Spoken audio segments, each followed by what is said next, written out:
नमस्कार दोस्तों, बीके भाई स्टडी क्लासेस में आपका स्वागत है। अगर आप हमारे चैनल को अभी तक सब्सक्राइब नहीं किए हैं तो प्लीज़ सब्सक्राइब कर लें। तो चलिए आज हम लोग नागपुरी में वर्ण पढ़ने वाले हैं दोस्तों। वर्ण पढ़ने वाले हैं, चलिए स्टार्ट करते हैं हम लोग। तो सबसे पहले समझिए कि वर्ण है क्या। वर्ण उ मूलध्वनि के कहल जाएला जेकर खंड नी करल सकेला, जैसे अ, ई, व, च, क, मन।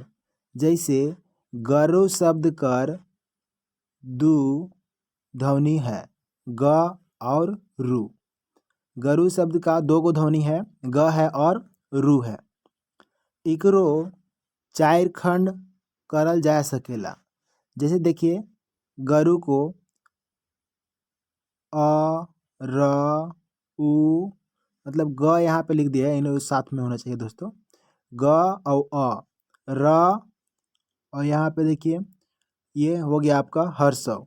तो ये दोनों मिला, ये चारों जो शब्द मिला, चारों अक्षर, ये चारों को मिलने के बाद का हो गया गरु बन गया गरु। इकर बाद ई ध्वनि मनक खंड या टुकड़ा नी करल जा सकेला। इससे ज़्यादा इसको और खंड या टुकड़ा नहीं किया जा सकता है। से ले ई मन मूल ध्वनि वर्ण है या अक्षर है। इसीलिए जो है इन सबको क्या कहा जाता है, मूल ध्वनि कहा जाता है। मूल ध्वनि या फिर अक्षर कहा जाता है।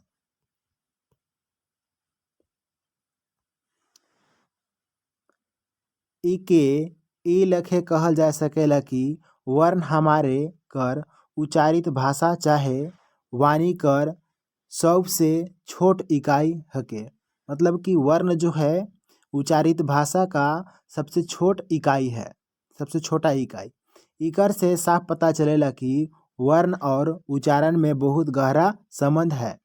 एक दोसर के अलग नहीं करल जा सकेला। इन दोनों में बहुत काफ़ी गहरा संबंध है, इसीलिए इनको अलग नहीं किया जा सकता है। हिंदी लखे नागपुरी देवनागरी लिपि में लिखल जाएला। देखिए हिंदी लखे नागपुरी देवनागरी लिपि में लिखल जाएला, मुदा हिंदी में 52 वर्ण है। हिंदी में आपको पता होगा दोस्तों कि 52 वर्ण है, जबकि नागपुरी में बात करें तो 33 वर्ण है। उच्चारण समूह के वर्णमाला कहना, उच्चारण समूह के वर्णमाला कहना, ये नागपुरी में 33 गो वर्ण समूह। आगे देखिए हम लोग पढ़ते हैं, तो समझिए वर्ण समूह है क्या। वर्ण समूह स्वर वर्ण। अब देखिए वर्ण समूह में क्या है आपका, सबसे पहले होता है स्वर। तो स्वर के बारे में समझिए। स्वर ओ वर्ण मनक के कहना जेकर उच्चारण बेगर कोनो बाधा के अलघटे करल जाएला। नागपुरी में स्वर वर्ण ईमन है, जैसे अ, हर्षई और हर्षव। ये जो है आपका हर्स्व स्वर है। अ, हर्षई और हर्षव ये आपका क्या है, हर्स्व स्वर है। आ, दीर्घई और दीर्घव ये जो है आपका दीर्घ स्वर है, दीर्घ स्वर है। आप इसको याद रखिएगा। हर्स्व स्वर की संख्या पूछा जा सकता है, तो आपको याद रखना है कि 3 गो है। दीर्घ स्वर की संख्या भी 3 है। और ए और ओ जो है आपका ये संयुक्त स्वर है, संयुक्त स्वर है। संयुक्त स्वर की संख्या 2 गो है, आप याद रखिएगा दोस्तों, ये आपसे पूछा जा सकता है। नागपुरी में ए और अ कर उच्चारण नई कर बराबर होवेला। देखिए ए हो गया आपका एक और दूसरा हो गया आपका अ। ये जो दो शब्द हैं, सॉरी 10 शब्द बोल रहे हैं दोस्तों, ये अक्षर जो हैं दो, इनका जो प्रयोग नागपुरी में नई के बराबर होता है, नई के बराबर होता है। आगे हम लोग पढ़ते हैं व्यंजन वर्ण समूह में अब हम लोग देखते हैं व्यंजन के बारे में। तो व्यंजन वर्ण समूह कर उच्चारण नागपुरी में स्वर्ण वर्ण समूह कर मदद कर दरकार होवेला। जैसे क प्लस अ हलंत। अब देखिए क को जो है अ के बिना नहीं बोला जा सकता है। क को हम लोग बोलेंगे तो उसके साथ हम लोग का ह का भी ह का बोल रहे हैं, अ का भी आपको इसमें प्रयोग करना होगा। ख का भी इसी प्रकार ख जोड़ अ हलंत, तब जा करके बनेगा क्या, ख बनेगा।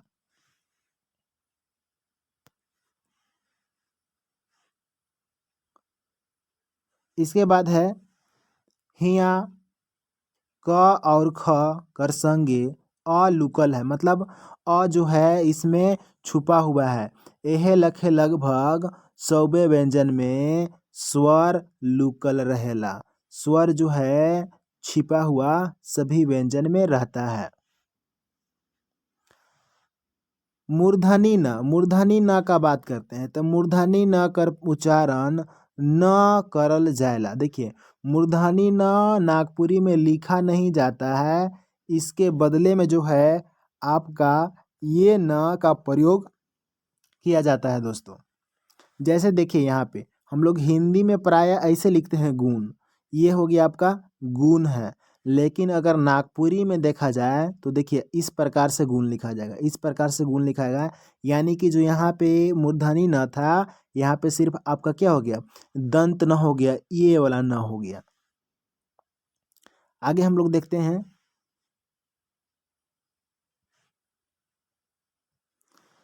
स, यानी कि तालब स का आधा है, तालब स और ये स मूर्धन स ना, ये तीनों जो है ये चाहे ये आपका आधा रहे ये पूरा रहे और ये स, इन सब के बदले इनके बदले जो है इस स का प्रयोग किया जाता है और ख का भी हो जाता है कभी कभी। ये देखिए ये ख का भी प्रयोग हो जाता है इसके जगह में। तो आप देखिए एग्जाम्पल से, जैसे देखिए यहाँ पे दोष लिखा हुआ है, दोष, तो दोष में यहाँ पे देखिए मूर्धन सा है, लेकिन नागपुरी में जब लिखाएगा दोस्त तो ऐसे लिखाएगा दोस्तों।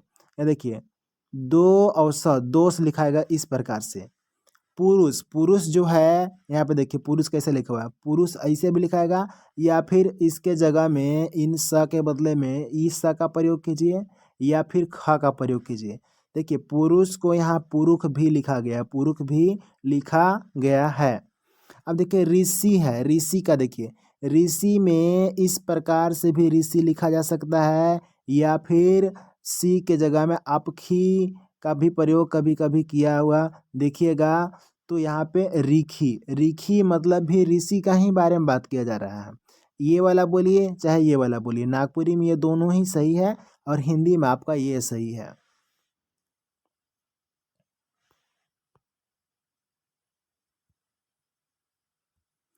कहों कहों य कर उच्चारण ज होए जाला। देखिए अब य का जो उच्चारण है वो क्या होगा, नागपुरी में ज होगा, ज होगा। देखिए जैसे कि यहाँ पे देखिए योग लिखा हुआ है, तो योग को जो है हम लोग क्या कहेंगे, जोग कहेंगे।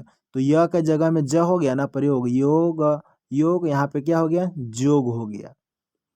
संयोग, संयोग को देखिए यहाँ पे संजोग लिखा गया है, संजोग। योजना, योजना को जो है योजना लिखा गया है, योजना।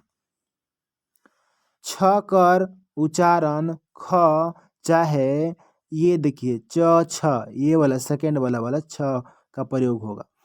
अब यहाँ पे देखिए एग्जाम्पल के लिए देखिए लिखा हुआ जैसे में क्षमा लिखा हुआ है, तो क्षमा तो है ये आपका हिंदी में लिखा हुआ है ऐसा, आप नागपुरी में लिखेंगे तो ये सही होगा आपके लिए नागपुरी में। पंछी लिखा हुआ है, पंछी ये तो हिंदी में होता है लेकिन नागपुरी में ये पंछी सही होगा, इस प्रकार से पंछी लिखा जाएगा। यानी कि इस छ के बदले में ये वाला छ का इस्तेमाल किया जा रहा है। छतरी, छतरी, ये देखिए छतरी, छतरी को अगर नागपुरी में बोला जाए तो ये खतरी होता है, खतरी, खतरी, खतरी।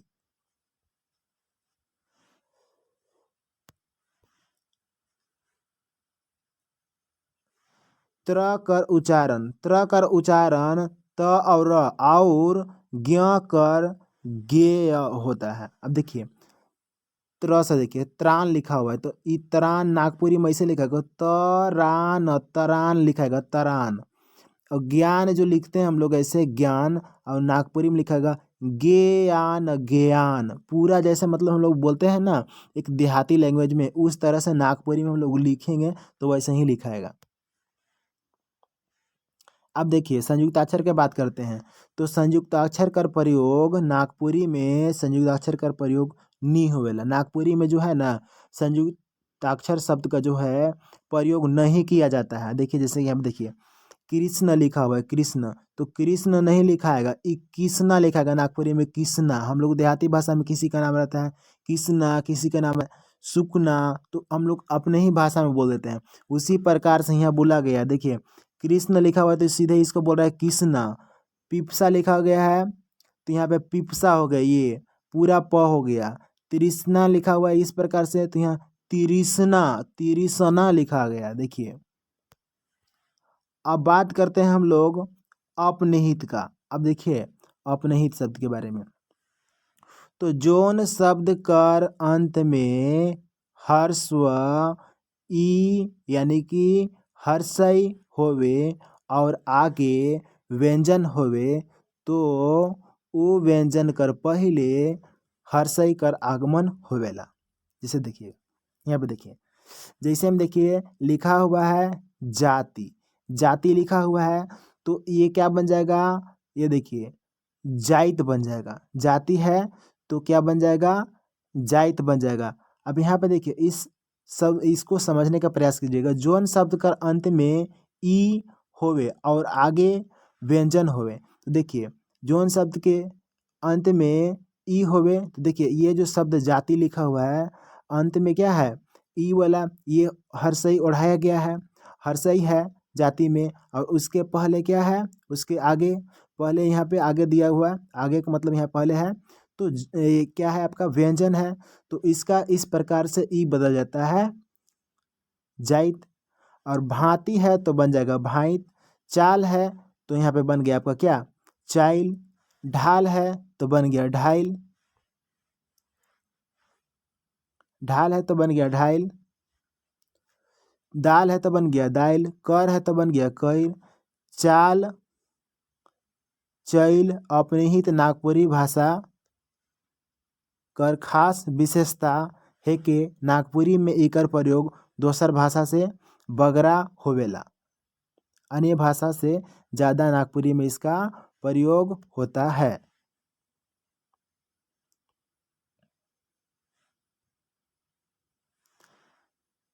अब देखिए वर्ण कर लोप वर्ण का कौन कौन सा वर्ण है जिसका लोप होता है नागपुरी में तो नागपुरी में देवनागरी कर कै ठो वर्ण नहीं भेटाए ना कै गो ऐसा वर्ण है जो नागपुरी में नहीं भेटाता है। तो देखिए कै ठो वर्ण कर ठावे एके वर्ण कर प्रयोग होवेला इके हैं वर्ण कर लोप माने कमी कहल जाएला। देखिए नागपुरी में मूर्धनी न तालप स मूर्धन संजुगीय छ प्रज्ञ कर प्रयोग नहीं होवेला। इन सब का प्रयोग जो है नागपुरी में नहीं होता है। इनका प्रयोग नागपुरी में नहीं होता है। जैसे देखिएगा मूर्धनी न कर ठाव में न यानी कि मूर्धनी न रहेगा तो मूर्धनी न लिखाएगा नहीं आपका लिखाएगा ये वाला न लिखाएगा दंत न वाला। तालब से रहेगा मूर्धन से रहेगा तो ई दोनों के बदला में जो है ना आपको ई स लिखल मिलेगा। यहाँ देखिए ये वाला यानी कि इसको क्या बोलते हैं दन सा बोलते हैं। संयुगीय छ ठाव में छ चाहे ख कर प्रयोग होवेला। ये तो आप जानते हैं कि संयुगीय छ के बदला में ये वाला छ होगा प्रयोग चाहे ख का प्रयोग किया जाएगा। जैसे एग्जाम्पल में देख लीजिए यहाँ पे जैसे देखिए पक्ष लिखा हुआ है तो पक्ष लिखा हुआ है ये तो पख लिखाएगा नागपुरी में। पंछी है तो ऐसे पंछी लिखाएगा। रिच है तो यहाँ पे देखिए रिच या फिर रिख लिख सकते हैं आप। क्षमा को इस प्रकार से क्षमा ज्ञान को इस प्रकार से ज्ञान। वर्ण कर लोप कौनवे भाषा कर कमी ना लगे। ऐसा नहीं है किसी भी भाषा की ये कमी है वर्ण का लोप, बल्कि इकर से भाषा और सहज सरल मधुर भाव धरेला। असल में कई ठो वर्ण कर प्रयोग बहुते कम होवेला। अब हम लोग देखते हैं उच्चारण कर सामान्य और विशेष रूप नागपुरी में। देखिए तो नागपुरी भाषा कर आपन ठवइन और विशेषता है। नागपुरी में बड़ छोट संगी साथी नाता गोता अपनइत सब ले आपन आपन ढंग से भाषा कर प्रयोग करल जाएला। इतने नहीं अनचिन्ह अनजान आदमियों ले हियाँ तक कि पशु पंछी के बुलाए को ले फरक फरक शब्द भाषा कर प्रयोग होवेला। भाव अर्थ एके रहतहों रूप एकदमे बदल जाएला।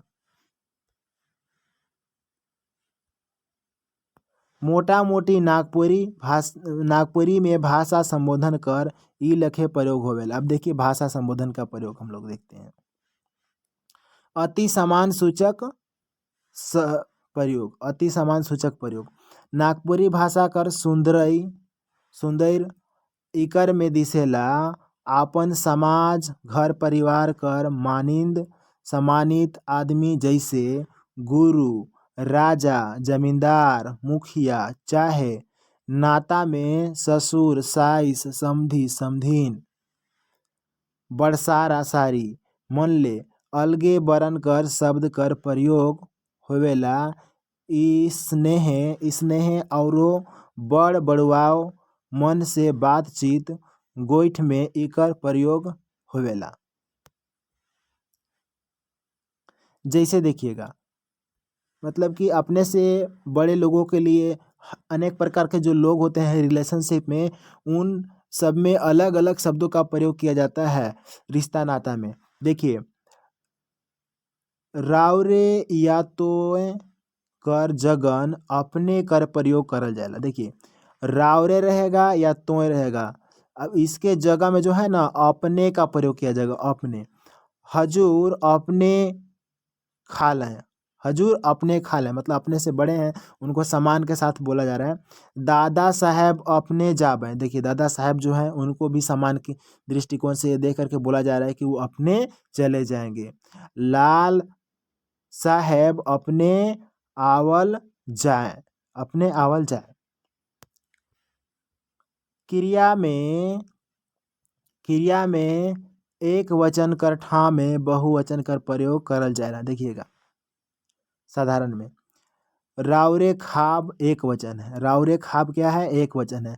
समान सूचक अगर देखा जाए तो अपने खाब है, अपने खाब है ये जो हो गया आपका ना बहुवचन हो गया, बहुवचन हो गया।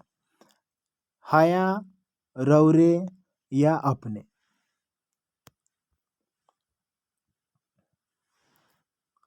समान सूचक प्रयोग, अब देखिए समान सूचक प्रयोग में देखिए तो समान सूचक प्रयोग में जो हो गया आपका नागपुरी में आपन बराबरी बड़ चाहे आम अनजान आदमी मन के समान देवे चलन है। इकर ले रावरे राउर राउरीन काल क्रिया कर मुताबिक प्रयोग करल जाएला। जैसे देखिएगा साधारण प्रयोग में तोय जाबे समान सूचक अगर रहेगा तो रावरे जाब, रावरे जाब।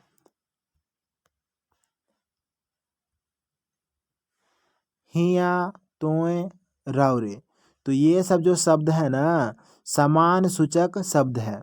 जाबे जाब में बदल जाएगा, जाबे जो है इस किस में बदल जाएगा जाब में बदल जाएगा।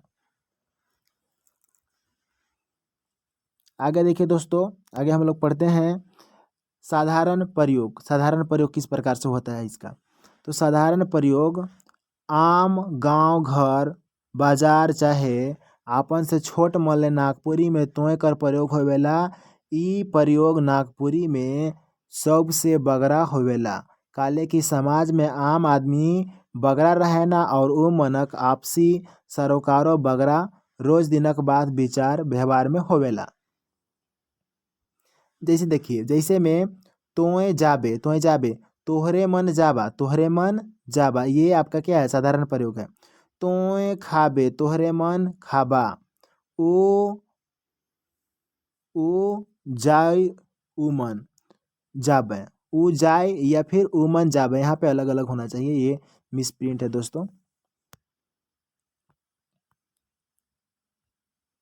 आगे देखिए, मंगरा जाय, मंगरा मन जाबे, मंगरा मन जाबे। ठाव विशेष में तोय कर ठावे, तू और बहुवचन तोहरे तुहिन प्रयोग भेटाएना। तो इस प्रकार से आपका क्या था, ये साधारण प्रयोग था। साधारण में देख लीजिए अपने से छोट के लिए कैसा प्रयोग किया जाता है। तो ये जो है आप थोड़ा सा इसको रिवीजन कीजिएगा और इससे संबंधित जो भी नागपुरी का जो आपका व्याकरण का जो पार्ट है उसका हम वीडियो अपलोड कर ही रहे हैं दोस्तों। अगर आप हमारे चैनल में नए हैं तो लाइक सब्सक्राइब करें, मेरा सपोर्ट करें। तो आप ही लोग को वजह से हम है कि ये और मेरा मोटिवेशनल बनता है, जिसकी वजह से हम और नए नए वीडियो बनाते हैं। तो thanks for watching this video दोस्तों, धन्यवाद।